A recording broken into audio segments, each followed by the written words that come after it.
Black squad. LC യൂണിവേഴ്സിൽ നിങ്ങളെല്ലാവരും കണ്ടിട്ടുള്ളതും കേട്ടിട്ടുള്ളതായിട്ടുള്ള ഒരേ ഒരാൾ, ഒരു പർട്ടിക്കുലർ ടീമാണ് ബ്ലാക്ക് സ്ക്വാഡ്. എന്താണ് ബ്ലാക്ക് സ്ക്വാഡ്? ആരാണ് ഈ ബ്ലാക്ക് സ്ക്വാഡ്? എന്തുകൊണ്ടാണ് അവർ ബ്ലാക്ക് സ്ക്വാഡിലായത്? അല്ലെ എങ്ങനെയാണ് അവർ ക്രിയേറ്റ് ആയത് എന്നുള്ളൊരു വീഡിയോ ആണ് കേട്ടോ.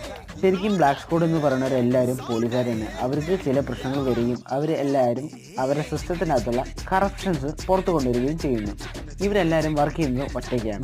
ബിജോയുടെ മകളുടെ മരണത്തിന് ശേഷമാണ് ബിജോയ് ബ്ലാക്ക് സ്ക്വാഡിൽ ജോയിൻ ചെയ്യുന്നത്. അമറിൻ്റെ ഭാര്യയുടെ മരണത്തിന് ശേഷമാണ് അമർ ബ്ലാക്ക് സ്ക്വാഡിൽ ജോയിൻ ചെയ്യുന്നത്. ഇവരെല്ലാവരും ഹെഡായിട്ടുള്ള നമ്മുടെ ഏജൻറ്റ് വിക്രമാണ്. ഇവരെല്ലാവരുടെ മെയിൻ പർപ്പസ് എന്ന് പറയുന്നത് കറപ്ഷൻസ് ഇല്ലാതാക്കുക, ഡ്രഗ് ഫ്രീ സൊസൈറ്റി ആക്കുക എന്നാണ് നമ്മുടെ LC സിനിമയിലെ കോൺസെപ്റ്റ് തന്നെ.